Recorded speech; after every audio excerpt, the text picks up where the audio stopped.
Are you a mom who's expecting to have a cesarean or belly birth? Are you concerned about breastfeeding after having this surgery and what kind of obstacles you might experience? Or perhaps you're planning a vaginal birth and something changes that plan. I'm Rochelle McLean, an IBCLC and owner of Babies in Bloom in Vista, California. Today we're talking about breastfeeding after a cesarean birth. This is the Boob Group.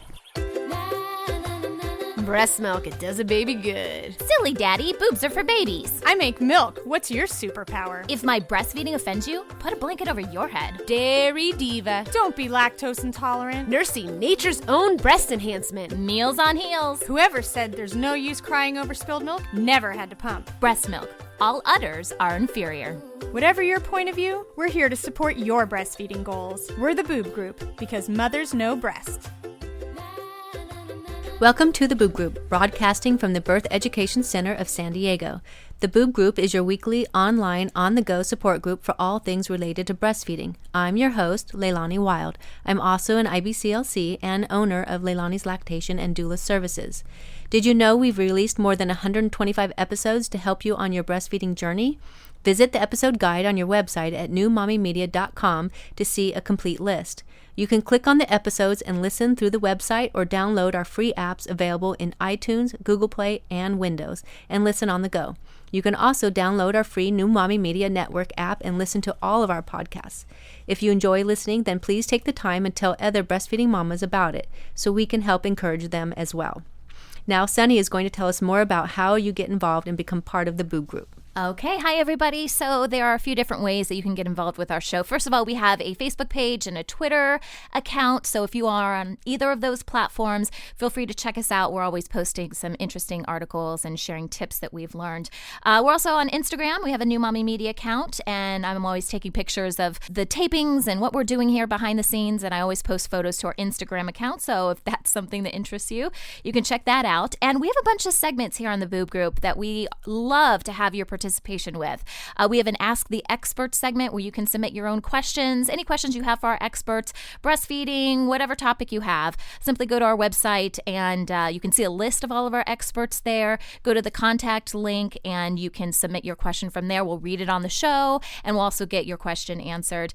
And there's another segment I really like called Boob Oops, and it's where you share your funny breastfeeding and pumping stories. Same thing, go to our website. You can send us an email, but you can also call us on our voicemail, and that is 619-866-4775. And those are actually some of my favorite responses because we can actually hear your voice and you can tell your story yourself, and we'll put that on the show as well. Today in our studio, we have Kristen. Would you like to introduce yourself? Yes, my name's Kristen Stratton, and I am a birth doula and a postpartum doula, and I am the mother of 3 kids, ages 5.5, 3.5, and 2. Good, thank you. And Dawn, we have you on the phone. Hello, I'm Dawn Alva. I'm 42. I'm the founder of Rumina Nursing Wear. I have 2 little children, a boy age 7 and a girl age 2. Wonderful. And then we have our expert, Rochelle. I am Rochelle McLean. I'm a board-certified lactation consultant, doula, and also childbirth educator. And I have 2 kids, 21 and 19. Wonderful.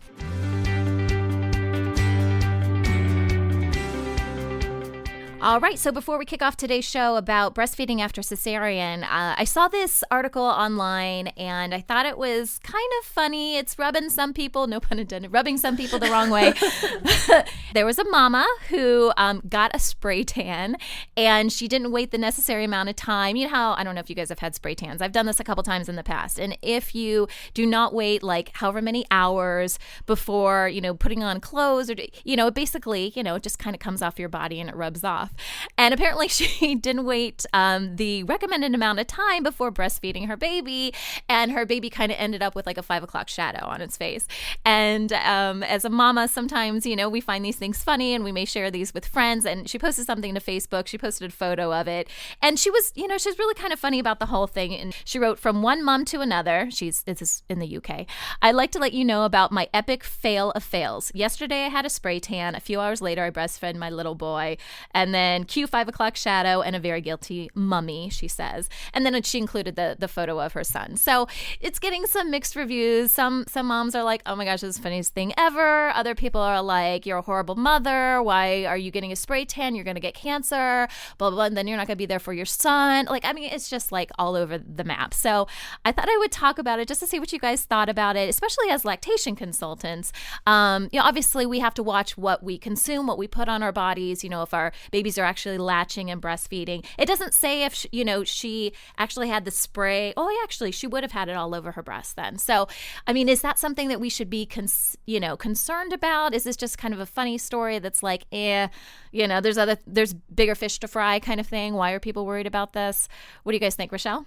I am kind of the thought process. It's hard enough being a mom. Yeah. Like, she's doing the best she can do, and I just don't see the outcry. I don't know. I think a lot of people do a lot more harmful things than that. And I think she was admitting it. She was just kind of being playful. It happens. I like that she was willing to put herself out there and say, look, I made a mistake. Right. We all make mistakes. Yeah. And I wish people were a little bit more accepting and not as judgmental. This would have been a good boob oops. She should have Yes. totally contacted us and told us about her story, right? Yeah, that would have been pretty good. I know, right? What do you think, Leilani? Well, you know what? I agree with Rochelle.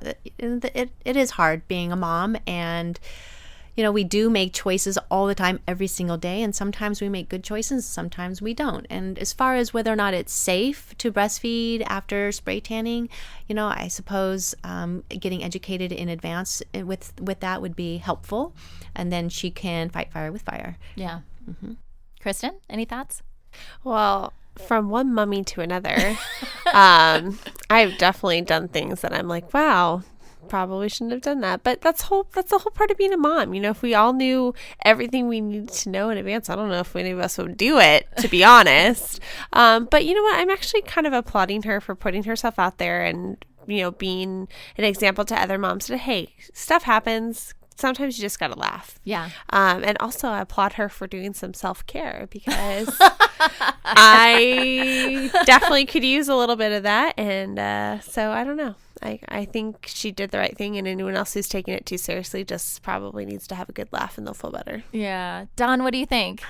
I just think social media is really interesting, right? As a mom, even just something as lighthearted as I would assume that her post was. This was cute. It was funny. Oops, I won't do that again.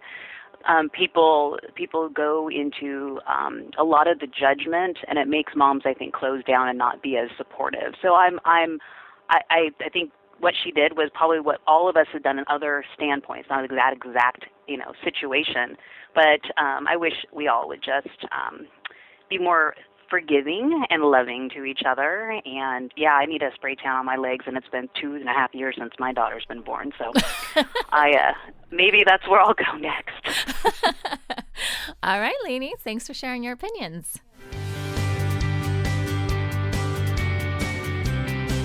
Today on the Boob Group, we're discussing breastfeeding after having a cesarean birth. Rochelle McLean, an IBCLC in Vista, California, is an expert on this topic, and she's joining us here in the studio. Welcome to the Boob Group, Rochelle. Thank you for having me. Yeah. Rochelle, how soon after a cesarean birth can a woman breastfeed? As soon as she is alert and ready to go. So oftentimes it will take place in the recovery room in the hospital.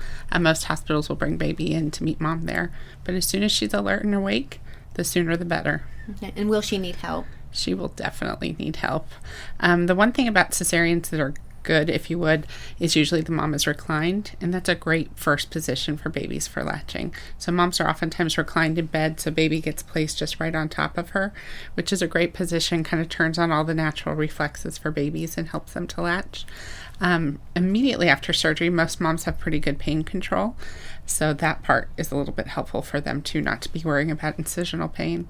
They will oftentimes, though, have monitors on their arm, IVs and things like that, so definitely having supportive nurses and partners and family members who can help get her to get the baby where she needs the baby and to feel supported. Lots of pillows, lots and lots of pillows in the beginning, in the first feed. Okay, good. Dawn, how soon after you gave birth did you breastfeed? Probably, I would say 1 minute. I was one of the fortunate ones. I advocated pretty heavily at my baby-friendly hospital to actually do skin-to-skin and breastfeeding in the OR.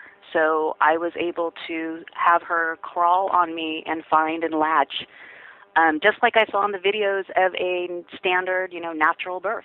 So I was one of the fortunate ones. That's great. And what about you, Kristen? That's amazing. I actually had my kids before that was kind of the place we were going with cesarean births. So I just breastfed my kids in the recovery room. But it was an overall pretty good experience. Like Rochelle said, usually your pain control is under a comfortable level. And then I also was pretty tired because I had some unplanned cesareans with labor, and then after that, so like she said, lots of pillows, lots of support from nurses to help you get a good latch. But yeah. How soon after were you able to latch? Probably within an hour. Okay, good. Yeah, good. I should caveat mine. I apologize. This is Dawn. So my second birth was cesarean I advocated for, and that was the experience. The first experience I had was an emergency C-section, was very similar to yours, Kristen. I actually went to the recovery room, and that was the more traditional approach to breastfeeding within that experience. So I've had two, and both of them are exceptionally different. And did you find that you had a lot of support in both cases? Yes, from all the staff. Absolutely. I love the nursing staff. They're amazing at our hospital. What I think was a little different is my son and I, our relationship was different than my relationship with my daughter, having been able to connect with her in a different way. So I do attribute that to in the OR, but I don't think that's standard across the board. I just struggled the first time, and so I advocated hard for the second time to do things a little differently, and it just happened to work out for me. Wonderful. Rochelle, can you tell us what the benefits of breastfeeding as soon as they can? Sure. So the sooner the better, both for mom and baby. For mom, you get the release of the oxytocin, which can help with the contraction of the uterus to get it to start to involute, to go back down and to minimize bleeding. It's a very big bonding time with all that oxytocin in her system. And then for baby, being skin to skin and being latched on helps with blood sugar, respiration rate, body temperature, heart rate, all those things that are good and stabilizing. And so the sooner the better, and definitely within the first hour if possible. I have to say I love hearing stories that we're seeing moms now getting to do it in the OR.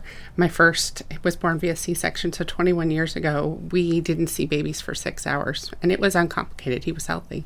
Just when you had a cesarean, baby went to the nursery, mom went to recovery, and then when you got back in your room, you were given the baby. So I have such hope professionally and personally for moms getting this and advocating for earlier and better. That's great. How often should they feed their babies? So babies should be nursing every usually 2 to 3 hours, even as every 1 hour can be normal in the beginning. But if for some reason mom and baby are separated and that first feed has not happened in 6 hours or less, then you want to start a mom pumping. So if there's been some complication where mom and baby can't be together. But just as the same with a vaginally delivered baby, they should be eating frequently every couple hours, at least 8 or more times in 24 hours. And do you find that most of the hospital staff promote that, or are they educated in that area? It depends on the hospital, and that's kind of where I see it more happening. Studies have shown that moms who have cesarean sections, their milk supplies are diminished. They don't have as much day 3 or 4. Their babies have more jaundice, more weight loss, and they used to contribute it to the surgery. But what we're really realizing is it's probably not anything to do with the actual surgical procedure. It's the behavior of the staff in a case of a cesarean birth, and also moms not feeling as well and maybe not getting babies to breast as often as they should. Because in studies where they've actually looked at babies who have fed the same amount as an average baby, those moms with cesareans have had the same kind of milk supply. So it's probably not the surgery, it's the behavior after staff. Good information. So helping the moms understand the value and the importance of how soon she should be breastfeeding and how often she should be breastfeeding. And correct. A baby that sleeps so well afterwards, I know. We don't like good babies. I know. As a lactation consultant, when you have a client who says, oh, they're such a sweet newborn, they sleep all the time, we're like, no. Does that mean something's probably not going well? Yeah, exactly. Yep. Okay, let's see. Dawn, did you know that what the benefits were of getting your baby to the breast as soon as possible? In both cases, yes. We had the classes, and like I said before, we're a baby-friendly hospital out here. And so they were advocating, and I think on the first one I had him to me within that first hour. So I knew the benefits, and I think that's why I was the first one they allowed to do the skin-to-skin in the OR, because I was advocating for that latch in a way that I knew the benefits much more deeply at that point with my second child. So I would recommend any woman that has to have a cesarean to advocate heavily and to get the pediatrician really on board. I thought it was the OR, your OB in the room that actually made that call. And what I came to find out with all the back and forth with the hospital administration, that's really the pediatrician who rules in that room. And if your pediatrician is on board, you can pretty much, and of course the nursing staff, I cannot say enough about how wonderful they were. You can make some changes in there. So that was very strong in my mind. And when I found out I had to have another C-section, I was devastated. But I found my way around it, and I was able to get that skin-to-skin quickly and do that latch-on the way I had envisioned, even with a cesarean birth. Did you find that your husband needed to help speak out for you, or did you feel like you had a voice big enough on your own? I think my husband was a very strong support. Did not support my decision to want to do a VBAC, which I was not able to do anyway. But it was really the voice of my OB as well. She's a strong advocate for skin-to-skin in the OR, and that was her first experience. And she went to bat with the administration of the hospital to get me, to allow me to do this plan, and with the understanding that my plan was to have it turn out the way it did. But I said, if there is any indication that she's not, where we want her to be, all bets are off. Do what you need to do in order to make sure that she is okay, and all the other stuff that I had in my plan, my vision, that never, when you have this plan, it never works out. It ended up being very, very, very close to the plan. But yes, I think my OB was that strong voice. My husband was an amazing support through the whole process. Good. And what about the nursing staff? Were they on board as well? Yes, I think that's why I was the first one that they allowed. Is the nursing staff, the head of the OR. She was an IBCLC. She was a strong advocate for skin-to-skin, and I think that because all the stars were aligned, that my pediatrician was 100% on board, the OB and the nursing staff, I think it just allowed everything to happen the way I liked it, or the way I envisioned it to happen. And that's important to share with our audience too, is to make sure that everyone that is involved in your birth is well aware of what your plans are, and they're on board, because nothing worse than having to fight for what you believe in and what you desire, especially if it's for you, best for you and your baby. So, Kristen, how about you? Did you understand what the benefits were of getting the baby on as quickly as you could? Yeah, I definitely knew that it was best to do skin-to-skin as soon as possible and get that latch as soon as possible. Just even with a vaginal birth, that's usually the first place your baby goes. So it just seemed natural to desire that even with a cesarean birth. And sometimes that's not always the case if there's something going on with baby. I did have a baby that had to go to the NICU for a few hours before coming to me.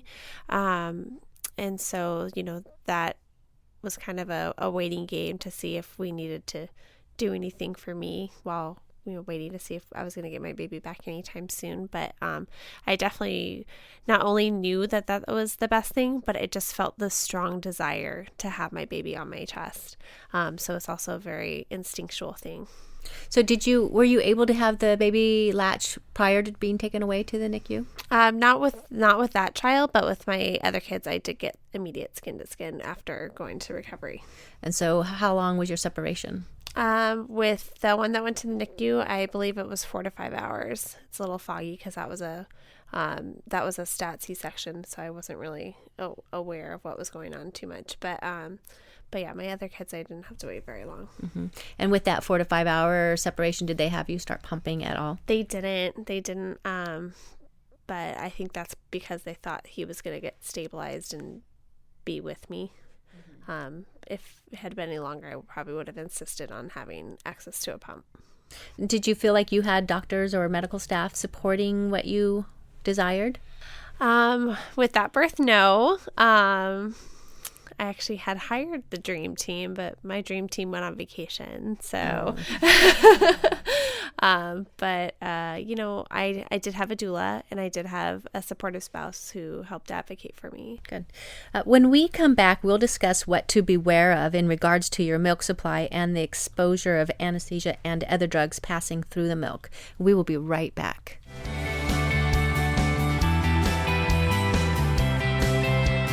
Welcome back to the show. We are here with Rochelle McLean and IBCLC. Rochelle, will the baby be exposed to any anesthesia or other drugs because of the cesarean birth? As far as anesthesia goes, the anesthesia that you're given shouldn't affect your supply in that regard. Generally, the guideline is if you're alert and able to feed, then everything has cleared your system enough to be safe. Pain medications are a little bit different. Most pain medications are safe for breastfeeding. There are some that have a little bit more risk of causing the baby to be sleepy, a little bit less of a suckling instinct and those sorts of things. Okay. What signs should they be looking for if there is any issues in regards to that besides the poor suck? I always just like to kind of give them a heads up that it won't always happen, but some babies, like I said, don't really have as much of an urge to suck, or they might be sleepier, so they need to work on keeping the baby awake more often, and skin to skin is one of the best ways to keep a baby awake. The analogy I use with parents is kind of like if you're shopping at the mall and you're not hungry, and then you walk in the food court, you smell it, you're like, oh, okay. Oh, yeah, so I always tell them, I'm like, whenever you have a sleepy baby, you want to have them on your chest so that they're right between the pretzel place and the cinnamon roll place, so that they can smell the food in the food court and be a little bit more excited. And hand expressing colostrum drops and smearing it on their lips and trying to kind of get them to wake up. That's usually the biggest side effect as far as that goes with parents that I've seen. Mm-hmm. Do you recommend, if they're not latching within a certain amount of time, that they should start hand expressing? How much time do you recommend that they should wait? Yeah, again, the sooner the better. I like to see them feeding more because we know the more frequently they feed in the first few days, the impact that has on overall milk supply. Definitely for that first feed, 6 hours, I think, is a pretty standard cutoff, but I kind of encourage people even sooner. And then making sure baby's getting 8 to 12 at least feedings per day. So if you have a sleepy baby, just hand expressing either using your finger or dropper or spoon and getting colostrum into their mouth, because usually once they start eating a little bit more, then they start waking up and they can be more participatory in their feeds. Right, good. Kristen, was your baby sleepy? I don't recall them being sleepy, mostly because I had spinal anesthesia. So I didn't really have anything that was making me particularly groggy, but I did have to take narcotic pain medicine while still in the hospital, which made me a little loopy. So I actually ended up cutting back on that and just doing ibuprofen because I'm sure it had a similar effect on my baby. But my kids were jaundiced, so I know that made it a little bit more difficult to keep them involved in feedings. Dawn, how about you? Did you have any problems with your baby being sleepy? With my first, I'm one of those moms that you talk about. You wish your babies wasn't that good of a sleepers, and mine for the first 2.5 years were just like that. So no, I had no sleepy baby with my son when I was in the recovery for longer. Although with the slight understanding that I was very groggy from all of the process. So I do not believe that was something that I had to experience with my daughter. She rooted at the breast right there in the OR. So I believe I had the spinal anesthesia as well. Now that you mentioned that, Kristen, I believe that's what I also had, which I don't think had any effect on the babies. I was really worried about that, and it didn't. That was not the case in my two. Okay, good, thank you. And Rochelle, how long until they should expect their milk? Lots of moms think coming in. We call it increasing in volume, right? There we go. So how long should they expect? For most moms, your milk increases in volume between days 2 and 5. Again, with cesarean birth, You just want to make sure baby's eating frequently enough. As Kristen mentioned, mom not feeling comfortable is one of the things that contributes to fewer feeds. So fewer feeds can delay the increase in the supply because you need that frequent milk removal to trigger the milk production. So making sure baby's eating, I can't say it enough times, 8 or more times in 24 hours, and those frequent feeds is really important to bringing in an increase sooner. And looking for when they're feeding, how active they are feeding, because it can look like a baby's feeding. And they're like, well, the baby's at the breast all the time, right? So how can you help them understand what that looks like? So you're wanting to not just kind of see a baby that's attached, but make sure that you're seeing them suck using nice jaw glides, seeing swallows or hearing swallows. It's hard with colostrum because it's such a small amount, but little sounds as they're swallowing. Starting to look at their body posture.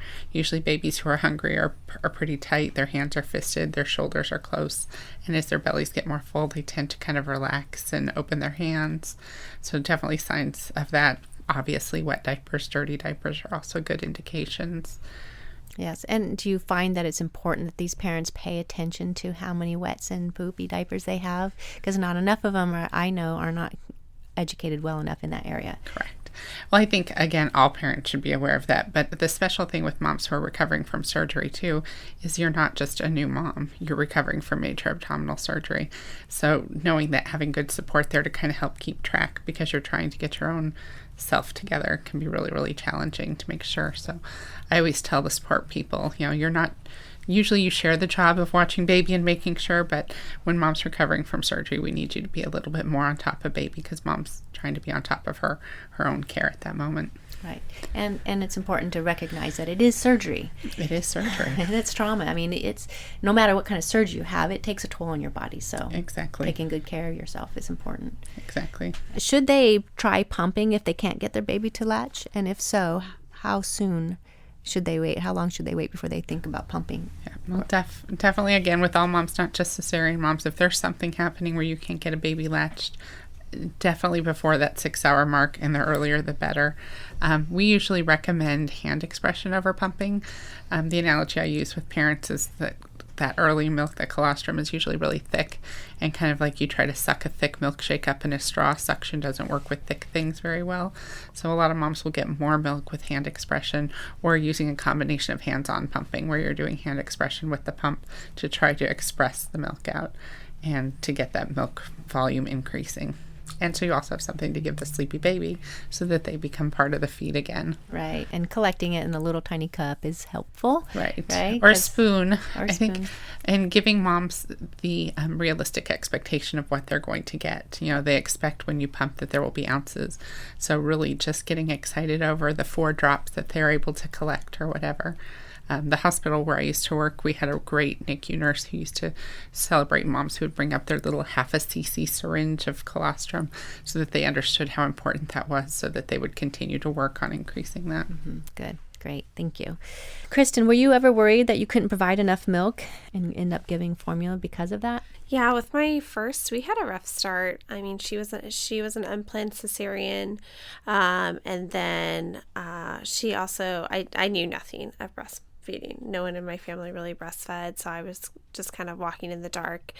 She actually had an upper lip tie that was really affecting her latch, and I didn't know, and so I switched to pumping and then saw my output and thought, oh, well, this can't be enough. So I ended up transitioning into formula with her. So with my other 2, I was determined to breastfeed because I figured if I can't have the perfect birth I want, I'm at least going to have this relationship with them, and that that was going to provide some healing. And then I also educated myself and got a lot more knowledge about what realistic output is and supply and demand, and just basically watched their diapers and stopped worrying about it. Their weight was good, and stopped trying to obsess about how many ounces I could fill up in a bottle. Mm-hmm. Good. So, good. Yeah. And how about you, Dawn? Did you fear that you couldn't provide enough milk? Oh. That brings up that. Yes, actually, I'm a type A personality, and I like to quantify everything. And those little ouncer things on the, the pump bottles, all that I was educating myself on what all those things meant. I really feared that my son and my daughter, mostly my son, because I figured it out with my daughter. I have really, really small babies. They're like always in the 7 to 10 percentile in weight, which as a new mom, as a first-time mom, freaked me out.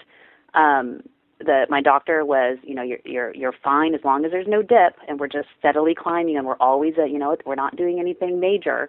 We are okay. You're okay. So the first couple months that I was nursing him, it was quite a challenge in not knowing and being very frantic. Which brings me to the funny story. I have a great sister. I was so paranoid that I would lose my supply. I bought every single formula type at my store, taste tested against my breast milk to see which one tasted most like my breast milk. So in case I, for some reason, just randomly stopped producing milk, which I understand doesn't happen, that I would have something on hand for my son. So luckily I didn't end up giving him the formula until after about 4 months and 5 months of exclusive pumping. And then I went to formula sooner than I would have liked. With my daughter, it was a different experience. I realized I have very, very small, lean kids, so the weight didn't bother me anymore. We ended up, relaxing quite a bit together. It's probably my relaxing allowed us to have a much longer nursing relationship.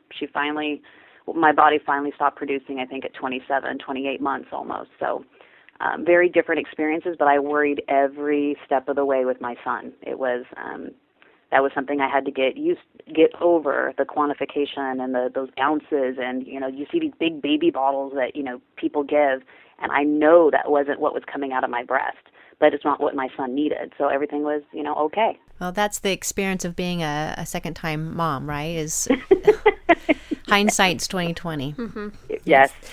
Thank you so much, Rochelle and Kristen and Dawn, for sharing your knowledge and experience with us about breastfeeding after cesarean birth.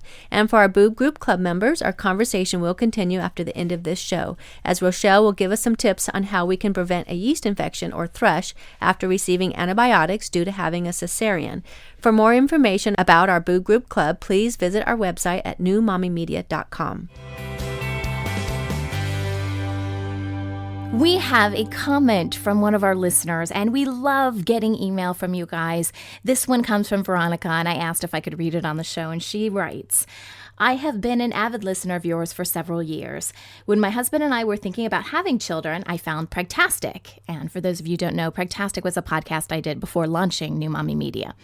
So she says, I found Pregtastic via an iTunes search and began downloading and listening to every episode, starting with the last and moving towards the first.